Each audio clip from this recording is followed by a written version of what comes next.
신앙생활이 무엇이라고 생각하십니까? 신앙생활은 마음의 그릇을 넓히는 겁니다. 너무 이렇게 고상하고 형이상학적으로 생각하실 필요 없어요. 신앙생활은 교회 오시는 이유는 마음 그릇을 넓히시기 위해서 오시는 거예요.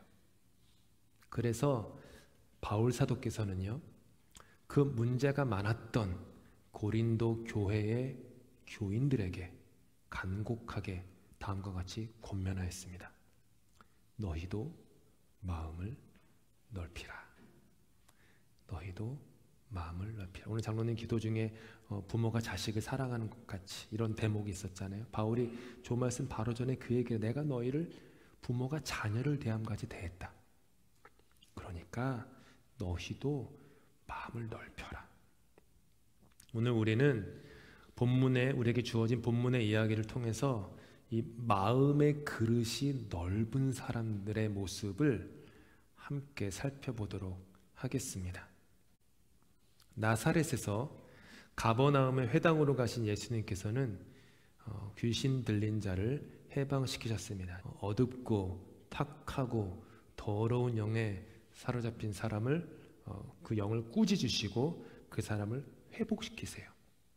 그 후에 오늘 본문에 보면 베드로의 집으로 들어가십니다. 시몬이라고 나왔잖아요. 시몬은 베드로예요. 베드로의 집에 들어가셔서 베드로의 장모님을 만나십니다.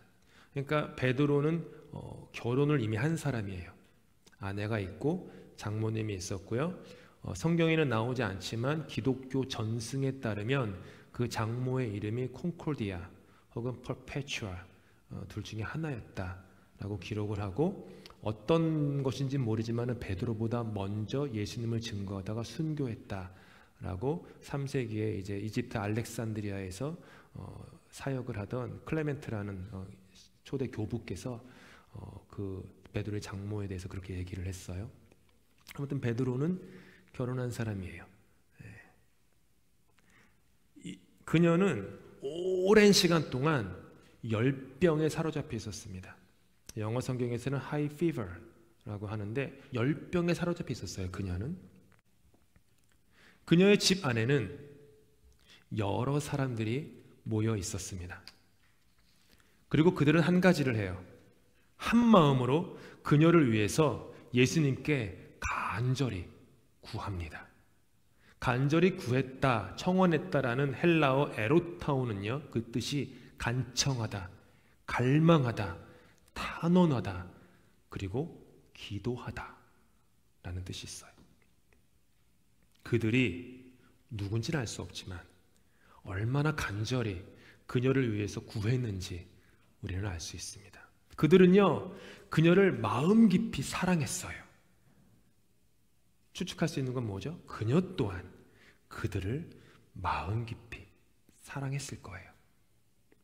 그들은 서로가 서로를 사랑하고 아끼고 돌보는 그런 관계였어요. 여러분, 가족에서 가족 구성원 중에 누구 한 분이 오랫동안 아프면 집안의 분위기가 그렇게 막 유쾌하거나 밝지 않잖아요. 좀 이렇게 좀 어두울 수도 있고, 아니면은 좀 스트레스가 있을 수도 있고, 긴장이 있을 수도 있고, 좀 뭐가 좀 있죠. 그녀는 잠깐의 병이 아니라 오랜 열병을 앓았기 때문에 그녀의 집안이 좀 이렇게 어두웠어요. 주님께서는 그녀의 집에 들어가십니다. 그리고 그녀의 가까이에 다가가셔서 열병을 꾸짖으신 다음에 그녀를 고쳐주세요. 그리고 그녀는 고침을 받자마자 자리에 일어나서 사람들의 시중을 들었다. 이게 오늘 2절밖에 안 되는 짧은 본문의 이야기예요. 이렇게 2절밖에 안 되는 짧은 본문의 이야기인데요, 이 짧은 9절 안에는 참 따뜻한 이야기로 가득해요. 마음이 따뜻한 사람들, 사랑하는 사람들, 그 사람을 향한 관심이 있는 내용들, 그리고 마음의 그릇이 넓은 사람들이 2절에 꽉 차 있습니다. 첫째가 예수님이고, 둘째가 그녀의 집에 모였던 익명의 사람들이고, 세 번째가 아팠던 베드로의 장모였습니다. 한 분씩 살펴보겠습니다. 먼저 예수님이세요. 예수님이 어떤 마음이셨는지는요, 오늘 짧은 본문에 예수님이 하시는 그 행동을 표현하는 동사들만 살펴보아도 바로 알 수 있어요. 요약하면 이런 거예요. 예수께서 일어나 나가사 들어가시니 가까이 서서 꾸짖으신대. 이 예수님의 행동에서 무엇이 느껴지십니까? 저는 이 예수님의 행동에서 예수님의 이 마음에는 베드로의 장모 한 사람으로 꽉 차 있는 그 예수님의 마음이 엿보입니다.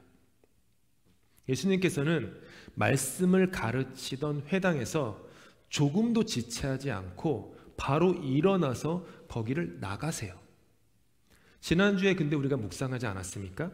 바로 전에 회당에서는 귀신 들린 자를 예수님이 고치셨어요. 그리고 그 기적으로 말미암아 회당에 모인 모든 사람들이 아주 큰 감동을 받고 거의 좋은 의미로 충격을 받았어요. 그래서 그들이 예수님을 향한 좋은 감정이 막 일어난 거예요. 그러니까 예수님의 인기가 막 올라가는 거예요. 그 교회에서, 회당에서, 그 기적으로 인해서 예수님 다 아시죠? 그럼에도 불구하고 예수님은 그 인기의 자리, 사람들이 좋아하는 자리, 그 앉은 자리를 털고 일어나서 나서세요. 나가세요, 거기를. 누군가를 향한 깊은 사랑이 없이는 결코 할 수 없는 것입니다.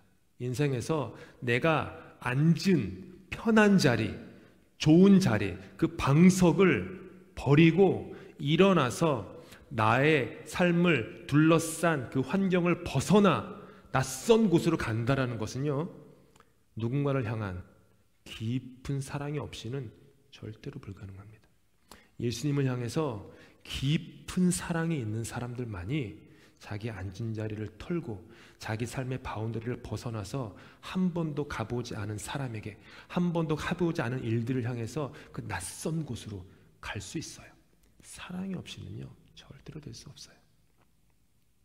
그렇게 예수님은 자리를 털고 일어나서 나가세요.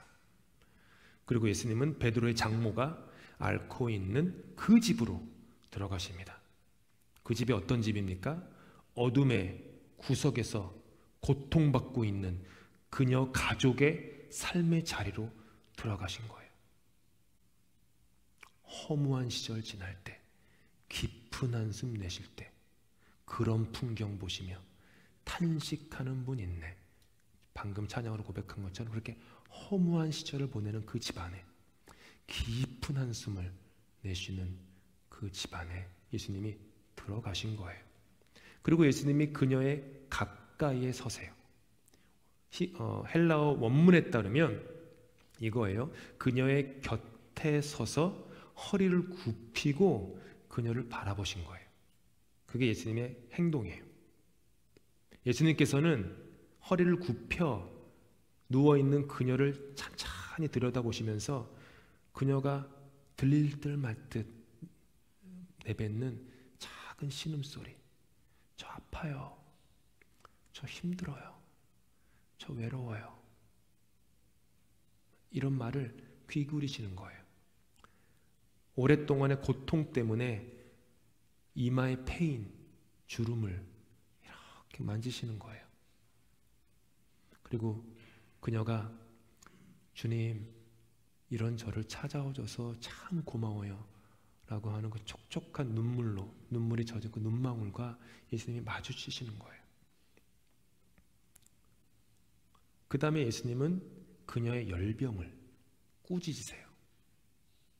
여기서 잘 기억해야 될 게, 예수님은 그녀를 꾸짖지 않으세요. 그녀의 열병을 꾸짖으세요. 왜 아프냐 나무라지 않으세요. 왜 그렇게 오랫동안 아파서 사람들 힘들게 하냐 탓하지 않으세요. 그녀가 가진 그 상태, 연약한 상태를 일으킨 그것만 꾸짖으세요. 우리는 일견 이해할 수 있지만 좀 아프고 아픈 시간이 오래되면 이렇게 마음에 프러스트레이션이 올라오고, 그래서 왜 이렇게 아프고 난리야, 나쁜 말로 하면 또 욕 나오니까 왜 이렇게 아프고 막 이런. 너 때문이야. 당신 때문에 집안 분위기가 이게 뭐야. 당신 때문에 우리 애들이 하고 싶은 꿈 펼치지도 못한 채 당신 옆에 꼭 있어야 되잖아. 이런 생각, 이런 말들, 이런 표정들 솔직히 할 때가 있죠. 부모님이 오랫동안 아프면 아빠 때문에, 엄마 때문에 내 꿈도 못 펼치고 내가 하고 싶은 거 못하고 가고 싶은데 못 가고 여기 이렇게 있어. 부모는 자녀가 아프면 요즘 이렇게 제 주변에 뭐 교회뿐만 아니라 교회 바깥에 아픈 자녀를 가진 부모들이 자꾸 제 눈에 들어와요. 유전적인 이유 때문이겠죠. 많은 경우에 부모들이 얼마나 힘들겠어요. 아버지보다는 어머니가 더 힘들죠. 대부분의 경우는. 그런데 근데 너 때문에 이런 생각이 올라올 때도 있죠. 근데 주님은 안 그러세요. 그 장모 베드로의 장모를 보고 그녀를 탓하지 않으세요. 단 한 단어도 탓하지 않으세요. 그냥 그녀가 가진 그녀를 연약하게 만드는 그 열병, 그 컨디션을 꾸짖으세요. 네가 가진 연약한 현실이 너란 사람의 존재를 정의하는 건 아니야. 이거잖아요. 너의 실수가, 너의 약함이, 너의 무너짐이, 너의 실패가 너란 사람을 규정하는 건 아니야. 이거잖아요.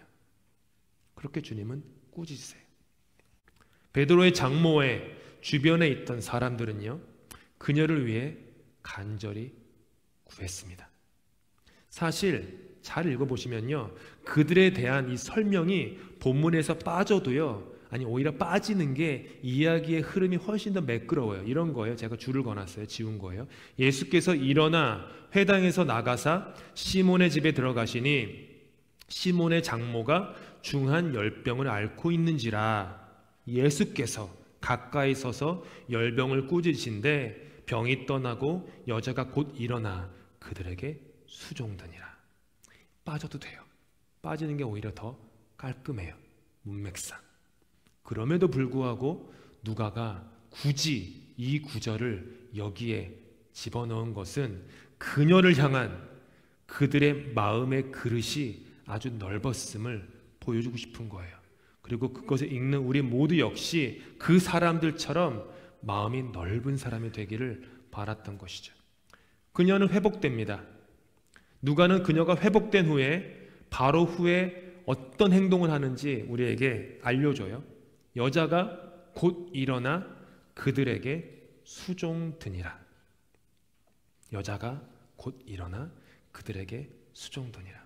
그녀가 회복되자마자 제일 처음 한 것이 남을 섬기는 것이었다는 거예요. 일어나서 회복됐으니까 좋아가지고 딸을 안고서는 막 방방 뛰면서 막 좋아하고 자기 사위한테 잘했다 칭찬하고 동네 나가가지고 막 나 났어요라고 막 하고 뭐 밀린 부엌 일을 한다든지 뭐 누굴 뭐 이런 거 안 해요. 수종드니라. 수종드니라. 이것이 진정한 치유이고 진정한 회복입니다. 회복된 사람의 모습이 이거예요. 마음이 병들면 자기를 섬기고요. 마음이 치유되면 남을 섬깁니다. 잊지 마세요. 마음이 병들면 자기만 섬겨요. 마음이 건강하면 남을 섬겨요. 왠지 아세요? 마음이 병들면 마음의 그릇이 좁아지기 때문에 다른 사람을 내 그릇에 담을 수가 없어요. 그래서 섬길 수가 없는 것이죠. 마음의 그릇이 좁으면 자기만의 세계에 빠져 지낼 수밖에 없어요.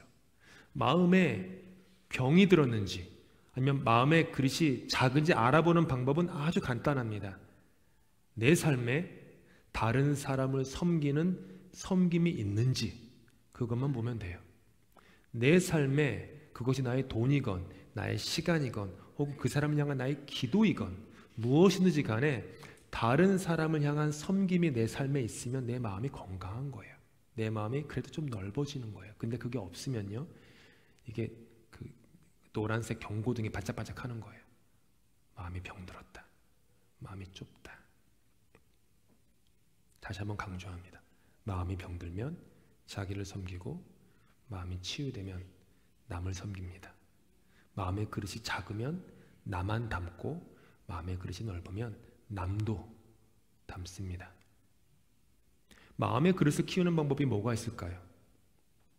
기도입니다. 기도예요. 기도는요, 내가 원하는 것을 얻어내는 수단이 아니라 하나님과의 관계입니다. 이게 무슨 뜻이냐면 어느 날 여러분의 어린 자녀가 여러분에게 찾아와서 용돈을 달라고 구한다고 해봅시다. 그들이 구하는 행동이 기도인 거예요. 그 경우에 용돈을 받아내고야만은 나의 자녀의 수단이나 방법보다 중요한 게 뭔지 아세요? 그 아이와 나의 관계예요. 그게 제일 중요해요. 그 아이와 나의 관계가 제일 중요하고요. 그 다음에 그 아이가 구하는 목적의 정당성이 그 다음으로 중요하고요. 제일 마지막으로 중요한 것이 구하는 방식이요, 수단이에요.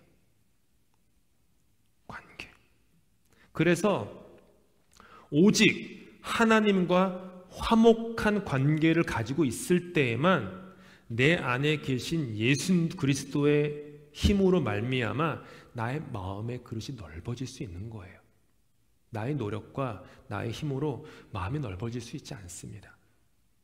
나의 노력과 나의 힘으로 내가 그렇게 누군가를 내 그릇 속에 담을 수 있지 않아요. 그래야지 머리는 알죠.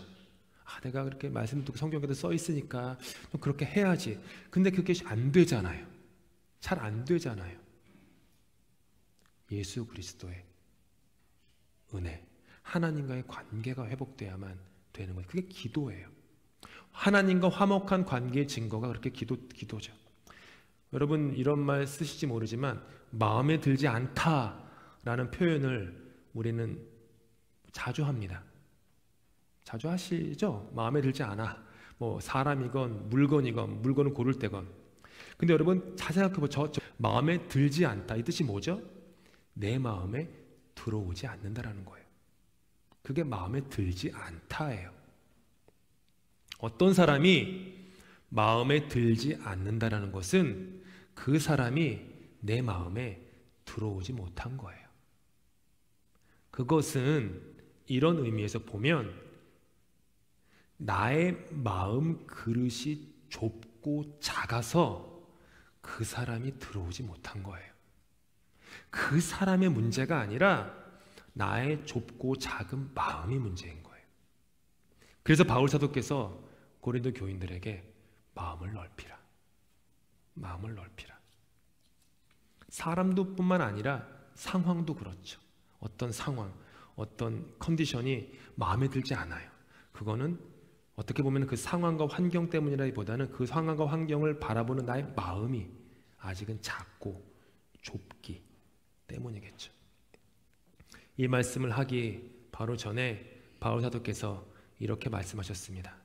너희가 우리 안에서 좁아진 것이 아니라 오직 너희 심정에서 좁아진 것이니라. 이것을 공동번역 성경이 아주 기가 막히게 번역을 했어요. 여러분을 대하는 우리의 마음이 옹색한 것이 아니라 여러분이 자기 마음을 스스로 옹색하게 만들었습니다. 옹색하다.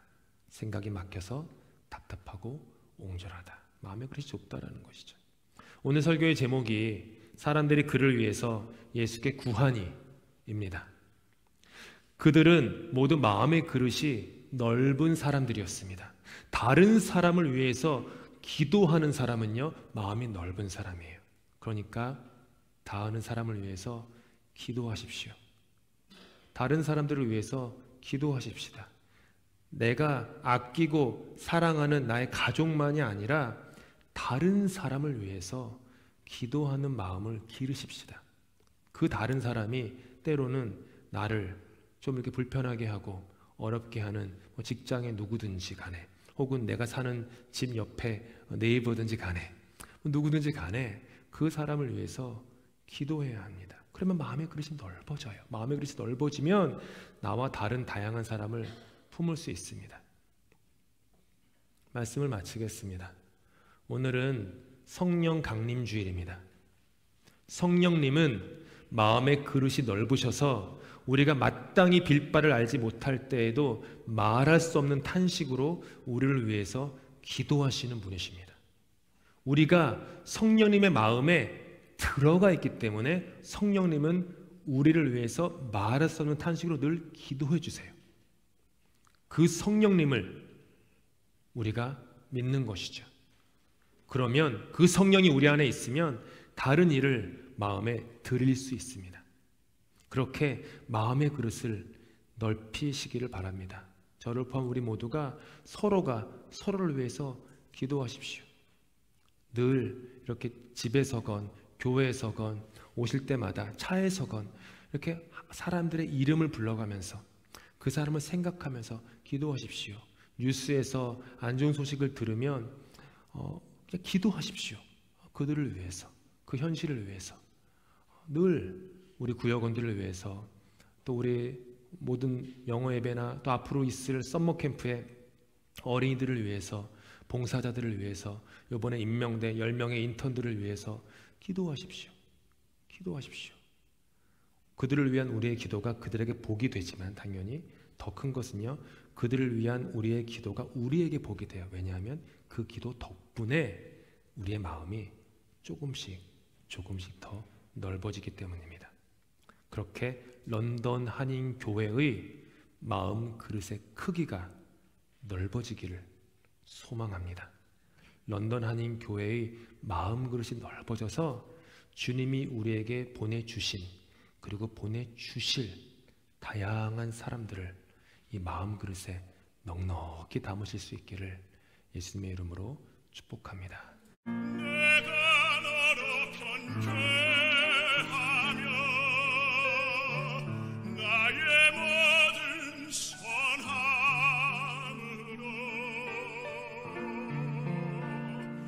너의 앞을 지나며